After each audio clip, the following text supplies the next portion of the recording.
Hey guys, it's your boy 300 Mopar coming back with yet another video. If you guys can't tell by the start of this video, you can see the Camaro back in the videos. Yeah, we're in Texas. Only for a little bit, but we're in Texas. And coming back with another little how-to video.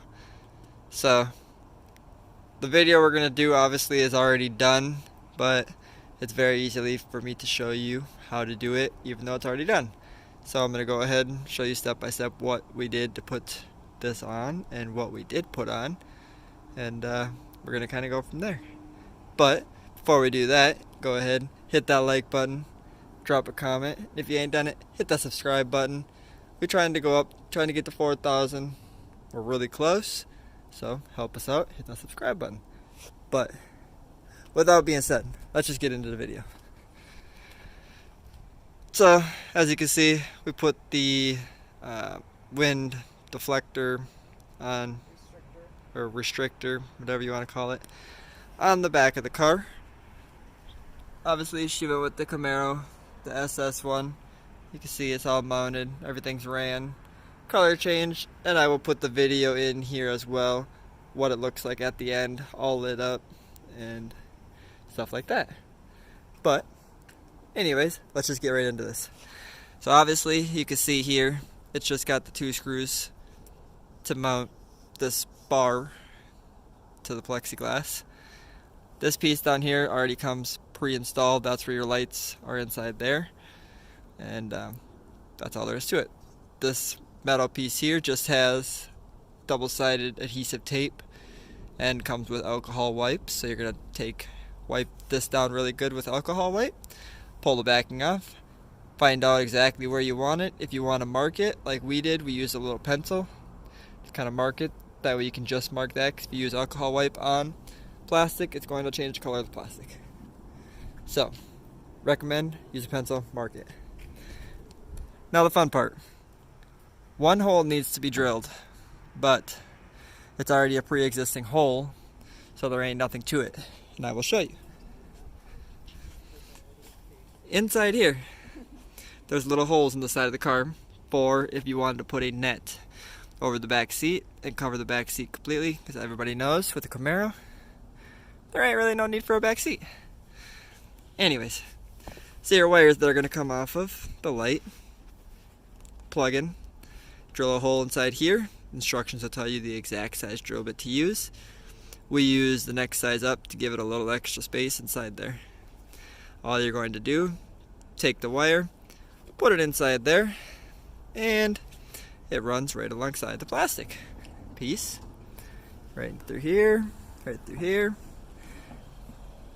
comes back here, and behind your seat. You look inside here, there's a metal tab right down there. Pull the metal tab back, your seat flips forward. Not much, but it does. Once you pull that forward, there's a little hole right here already existing in the car. You're going to take the wire, you're going to push it through there. And kind of see if you look in here too. The wires running down the side of the car to the trunk. You come back here. In your trunk. Now obviously this is a convertible. You're probably putting this on if you have a convertible as well. Yes, you can put it on a car that's not a convertible as well, but kind of defeats the purpose. But you can. So you're going to run your wires. It's going to come right through here, inside there. You're going to run it up. You're going to run it down underneath the plastic until you get to here. It's going to come down there. That's the control box. Obviously, it's plug and play, so you're just going to plug in your wires into the control box. Your positive wire, which it does come with. Only downfall with this kit is it did not come with a ground wire. Yes, you need a ground wire, obviously, to ground it out. Not sure why they don't give you the ground wire, but they give you a positive. So you're going to definitely need to figure that part out on your own. And they recommend running the ground wire from the box to the bolt that goes to the trunk latch. Personally didn't like it. Paint was there, wasn't going to be a good ground, and with the battery being right there, it was just an easier alternative to run the ground right to the battery. So ours goes to the battery. Now for the positive wire, if you look right inside here, tab right here, there's a tab right here. You pull the cover off, and you can see the red wire right here comes with its own fuse block.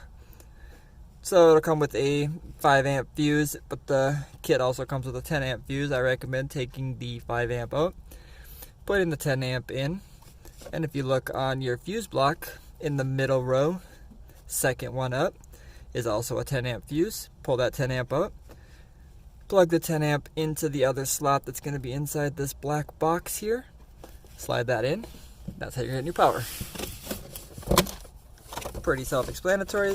The instructions will tell you step by step as well, but if you're like me, rather just watch a video really quick, learn how to do it, that's completely understandable. Now we're going to put the cover back on. Alright, once you get your cover clip back on, you're all set there. You can go ahead and close your thing back up again. Obviously, if you got the convertible, don't forget to put this thing back up. Otherwise, you're going to run into that fun issue of your convertible top not wanting to move. So, put this back in.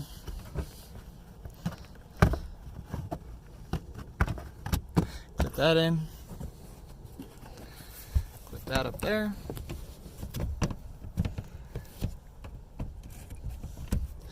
Like that, and you're pretty much done. So that's it. I mean, there's nothing else to it. Make sure you got these harnesses on correctly. If you did it like we did, had these on the opposite side, then these brackets were up here, and you'll realize that obviously they don't line up. So make sure you got those lined up good. And yeah, if you guys liked the video, don't forget, drop that comment, let me know what you think of it. And if you're going to go ahead and get one, I'll also put the link to the company down in the bottom of the video as well.